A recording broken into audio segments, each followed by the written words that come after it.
नमस्कार, मैं हूं प्रदीप और आप देख रहे हैं थिंक 360। राजस्थान के जयपुर शहर में एक महाकुंभ होने जा रहा है। आयोजन करीब 100 साल बाद हो रहा है। जाट महाकुंभ, जी हां, जाट समाज का सबसे बड़ा आयोजन होने जा रहा है जयपुर में 5 मार्च को। विद्याधर नगर स्टेडियम में लाखों की संख्या में जाट समाज के लोग जुटेंगे। इस आयोजन के जो कैंपेन समिति है उसके संयोजक के राम जी हमारे साथ हैं। बहुत बहुत स्वागत सर आपका। आप सेवानिवृत्त आईपीएस हैं और पूर्वोत्तर के राज्यों में आपने डायरेक्टर जनरल ऑफ पुलिस के तौर पर सेवाएं दी हैं और काफी बड़ा नाम आपका समाज में भी है और सभी समाज में आपको आदर और विचारधारा के उन्नत व्यक्ति के रूप में माना जाता है। तो आपका बहुत बहुत स्वागत सर। हम जानना चाहेंगे ये पूरा इवेंट क्या है और क्यों ऐसी आवश्यकता महसूस हुई।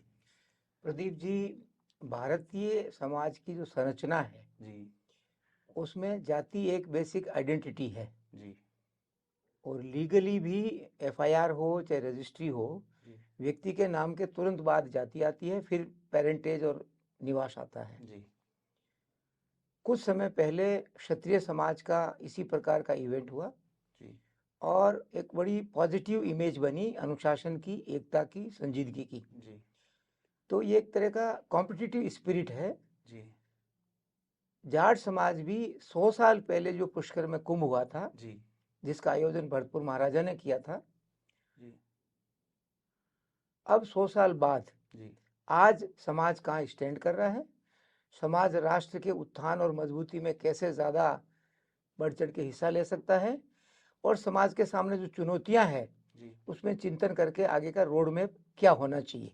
जी। तो इस आयोजन को लेके जैसा आप बता रहे हैं कि 100 साल पहले भरतपुर के जो तत्कालीन महाराजा थे उनके नेतृत्व में हुआ था, तो बेसिक चीजें क्या रहेगी? क्या ये राजनीतिक आयोजन है या इसका कोई और? देखिए, राजनीति से अछूता तो नहीं है, जी लेकिन वो कोई मूल स्पिरिट नहीं है। जी उसके लिए तो प्रजातंत्र में चुनाव होते हैं, वोट पड़ते हैं, लोग टिकट लेते हैं, वोट जी डालते हैं। ये मूलतः एक सामाजिक जी आंदोलन का भाग है, जी जिसमें ये चिंतन होगा कि अगर समाज में कोई कुरीतियां आ गई है तो उनका निराकरण कैसे हो, जी फिजूल खर्ची है तो कैसे रोकी जाए, आर्थिक एक पक्ष जो है। पक्ष है। और वो बड़ा महत्वपूर्ण हो गया कि 1947 में कृषि आधारित जनसंख्या देश की लगभग 70% थी जी और आज जो विकसित राष्ट्र हैं अमेरिका, वियतनाम, जापान, और मुश्किल से 6 से 8% लोग ही खेती पर आधारित हैं। जी तो ये जो खेतीहर जातियां हैं, चाहे जाट हो, पटेल हो, मराठा हो, राजपूत हो, इनको धीरे धीरे सेकेंडरी और टर्सरी सेक्टर में माइग्रेट करना पड़ेगा। ये एक बेसिक का भाग है। जी, बड़ी बात है। तो उसकी दिशा और स्पीड जी और मोमेंटम जी तय करने के लिए जी चिंतन होगा। अब मसलन जो चिंतन के आधार पर जो मांग पत्र बन रहा है जी उसमें सिर्फ एक ही उद्देश्य है जो कोई ओबीसी का है कि उनके आरक्षण की मात्रा बढ़ाई समानुपातिक हो, बढ़ाई जाए। जी उसके अलावा बाकी जो 9 क्षेत्र हैं जी वो संपूर्ण 36 कौम के फायदे के लिए और राष्ट्र की एकता और बढ़ोतरी के लिए है। जी उदाहरण के तौर पे जो चीज आज देश के प्रधानमंत्री, कानून मंत्री और उपराष्ट्रपति मांग कर रहे हैं कि भाई कॉलेजियन सिस्टम जी न्यायपालिका को सटीक न्यायपालिका नहीं दे पा रहे हैं, जी तो हमारी मांग ये है कि जो पहले के लॉ कमीशन ने रिकमेंड किया है, यूपीएससी द्वारा जी ऑल इंडिया न्यायिक सेवा का चयन जी आईएएस आईपीएस की तर्ज पे हो। आईजेएस हो। हाँ, और उसमें देश के सब लोगों का सिलेक्शन होगा, बिल्कुल। उससे बेस वाइडर होगा और जुडिशरी ज्यादा डेमोक्रेटिक बनेगी। जी, एससी एसटी के लोगों को भी एक सबको अनुपातिक मिलेगा, रूप से सबको मिलेगा, बिल्कुल ए टू सही जेड। बात। जी बिल्कुल। दूसरा, जी जैसे पढ़ाई का है, आरटी एक्ट के तहत अभी सिर्फ 25% बालकों को, और वो भी सिर्फ पहली क्लास में, जी हाँ ट्यूशन फीस का रियम्बर्समेंट है। हम ये मांग कर रहे हैं या सुझाव दे रहे हैं कि सारे जरूरतमंद बालकों का, 36 कौम के बच्चों का जी 100% को आरटी के तहत रियम्बर्समेंट हो। जी और उसमें कोई दिक्कत नहीं। अभी सरकार में सरकारी स्कूलों को चलाने में सालाना लगभग 21,000 का खर्चा आ रहा है, ऑपरेशनल कॉस्ट। जी तो क्यों आप 21,000 का भरण पोषण नहीं कर सकते? जी बिल्कुल तो सही। ऑटोमेटिकली बच्चे बेस्ट स्कूल में एडमिशन लेंगे और हमारी भावी पीढ़ी की शैक्षणिक व्यवस्था मजबूत बनेगी। जैसे आप बता रहे हैं सर, आरटीई में माता पिता की आय के आधार पे वो कमजोर बच्चों को लेते हैं।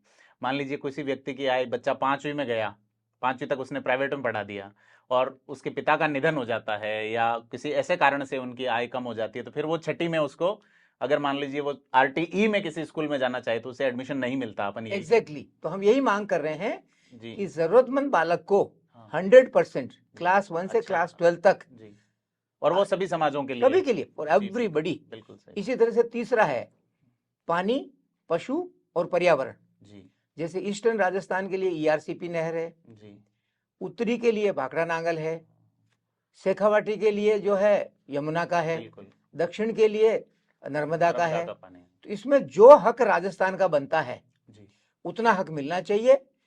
और प्रजातंत्र में देखिए, पब्लिक को बताना होता है राजा को कि पब्लिक की जरूरत क्या है। बिल्कुल सही बात, तो वो हम, क्योंकि जाट समाज सबसे बड़ा समाज है, जी तो दायित्व बनता है कि हमारे प्रांत का रिक्वायरमेंट क्या है। जी बिल्कुल सर, उदाहरण के तौर पे इस बार केंद्र सरकार ने 2023 को ईयर ऑफ द मिलेट यानी कि मोटा अनाज घोषित किया। हाँ, तो हम ये मांग कर रहे हैं कि मिलेट का उचित एमएसपी और कंपलसरी खरीद जी सुनिश्चित हो, हाँ, तभी मिलेट उत्पादक को सही कीमत मिलेगी और पब्लिक को पौष्टिक भोजन मिलेगा। जी बिल्कुल, इसी तरह से छोटे छोटे विषय हैं। नागौरी नस्ल का बैल जी 3 साल से कम का, काफी समय से उसकी बिक्री पे रोक है, जी जिससे बहुत बड़ा नुकसान हो रहा है। डिमांड ये है कि वो रोक हटे और उसके साथ ही हर गोपालक को जी जैसा अनुदान गौशाला को मिल रहा है वैसा ही अनुदान गृहस्थी को मिलना चाहिए। सारी गायें पाली जाएगी, रात को वो खेत में नुकसान नहीं करेगी, जी बच्चों को शुद्ध दूध मिलेगा और बुजुर्गों को काम मिलेगा। जी बिल्कुल। तो ये बिंदु आप जैसे बता रहे हैं, आपने कहा राजनीतिक लोग भी इसमें आएंगे, जैसा कि सभी को निमंत्रण भेजा गया है। तो जैसे क्षत्रिय युवक संघ का एक कार्यक्रम हुआ था 22 दिसंबर 2021 को, तो उन्होंने 2 मंच बनाए थे, एक अपने संगठन के लोगों का और एक, तो इसमें भी क्या ऐसा कुछ रहेगा या? थोड़ा सा फर्क है। जी क्षत्रिय में क्या है कि हायरार्की ज्यादा है। जी जैसे रावणा राजपूत है, वो राजपूत जरूर है लेकिन एक अलग कैटेगरी है, रोटी बेटी का रिश्ता नहीं है। जी जाट कौम की खासियत यह है कि सारे जाट बराबर हैं जी और रोटी बेटी का रिश्ता है। हाँ, हम भी ये कर रहे हैं कि जो जाट किसी धर्म के कारण अलग हो गए, जी जैसे सिख जाट हैं, हाँ बिश्नोई जाट हैं, जसनाती जाट हैं, हाँ, आर्य समाजी जाट हैं, तो उन सब के प्रतिनिधि को बुलाया जाएगा। जी बिल्कुल। तो ये बहुत अच्छी बात लगी कि सभी जो कन्वर्टेड हो गए, राजपूतों में जो कन्वर्ट हुए वो नहीं जी आ पाए, नहीं ये आए, अलग। जी जी। तो ये एक अच्छा प्रयास है आपका। उस कार्यक्रम के अनुशासन को लेके काफी चर्चा होती है कि इतने लोग आए लाखों की संख्या में, और चूंकि राजस्थान में जाट एमएलए की संख्या राजपूतों से लगभग 2 गुनी है, जी आबादी भी ज्यादा है, जी, तो हम ये मान के चलें कि भीड़ तो उनसे ज्यादा आएगी। बिल्कुल डबल तो करनी पड़ेगी, इज्जत तो का सवाल है। कैसे आप इसको मैनेज करेंगे, अनुशासन और उस चीजों में? देखिए, उसके लिए हमने हमारे जो रिटायर्ड पुलिस अफसरान हैं, जी मिस्टर महेंद्र सिंह जी आईजीपी, जी उनके नेतृत्व में 3000 वॉलंटियर्स की टीम खड़ी करी है, जी बिल्कुल जो पूरा रेगुलेट करेंगे और गाइड करेंगे। जी और आने वालों को भी ये निवेदन कर रहे हैं कि शांति रखनी है, डिसिप्लिन रखना है, एकता रखनी है, और क्षत्रिय समाज का जो एक लेवल या मॉडल हमारे सामने है उससे 21 ही करना है। बिल्कुल, बढ़िया, अच्छी बात है। तो आपको क्या लगता है, चाहे क्षत्रिय युवक संघ करो, चाहे जाट समाज करो, सैनी महासभा करो, या कोई और भी जाति गुजर हो, इस तरह के सम्मेलन कर रहे हैं, उसका अल्टीमेट मैसेज लास्ट लेवल पे क्या जाता है? देखिए, अल्टीमेट में एक दिखने वाला लेवल, तो चूंकि राजनीति की चर्चा ज्यादा होती है जी तो ये राजनीतिक मांग पत्र हुआ, जी लेकिन इससे भी इक्वली सब्सटेंशियल एस्पेक्ट ये है कि समाज अपने से जी क्या क्या सुधार करने का संकल्प ले रहा है। बिल्कुल जैसे बच्चों को आधी रोटी खाएंगे लेकिन जरूर पढ़ाएंगे, जी बिल्कुल नशे वगैरह से दूर रहेंगे, फिजूल खर्ची नहीं करेंगे, जी तर्क संगत और रैशनल दृष्टिकोण रखेंगे। तो वो जो संकल्प है वो भी हमारे जो नरेना पीठ के गोपालदास जी महाराज हैं जी। वो पढ़ेंगे और आम नागरिक को एक दिशा देंगे कि किधर जाना है। तो संतों का भी इसमें बिल्कुल बिल्कुल, जितने भी पीठ है इंपॉर्टेंट, वो सारे संत स्टेज पे तो उपस्थित रहेंगे। संत वो जाति के हिसाब से या नहीं, उस संत की कोई जाति नहीं होती है, जी उस पीठ के अनुयायी 36 कौम है, जी बिल्कुल, लेकिन वो पीठ की पॉपुलैरिटी जाटों में भी है, हाँ बिल्कुल सही बात, तो इसलिए उनको हम बुला रहे हैं। तो ये 5 मार्च को जी विद्याधर नगर में है, और जैसा आपने बताया 3000 वॉलेंटियर और सबके आने का, बसों का, और वो फिर जी इंडिविजुअली चल रहा जी होगा आपका। कल अखबार में आ जाएगा, जी। मीडिया में भी आ जाएगा, ट्रैफिक रेगुलेशन क्या होगा, पार्किंग कहाँ होगी। इसमें यूनिफॉर्मिलिटी ऐसा कुछ रहेगा क्या कि आने वाले लोग एक कोई विशेष पोशाक? नहीं, वो संभव नहीं है, जी क्योंकि जो रोलसर साहब ने किया जी वो उनका एक संगठन है, जी बिल्कुल, एक पर्टिकुलर। जबकि यह जो है ये कोई एक संगठन या एक व्यक्ति का नहीं है, जी जी इसमें संपूर्ण समाज का सामूहिक प्रयास है। जी बिल्कुल। तो ऑटोमेटिकली वो ड्रेसेस भी अलग होगी, आने का व्यवस्था भी अलग होगी, जी बिल्कुल। लेकिन स्पिरिट की समरूपता रहेगी।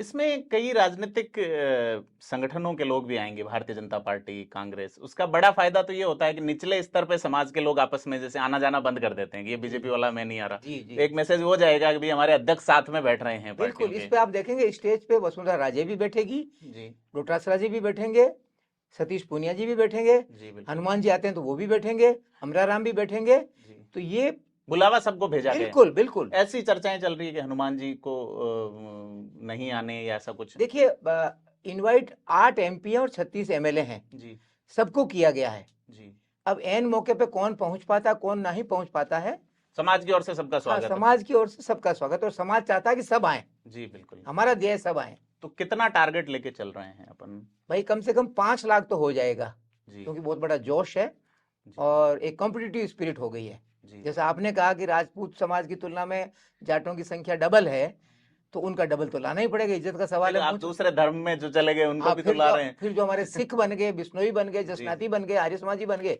वो सब भी आएंगे। जी बिल्कुल।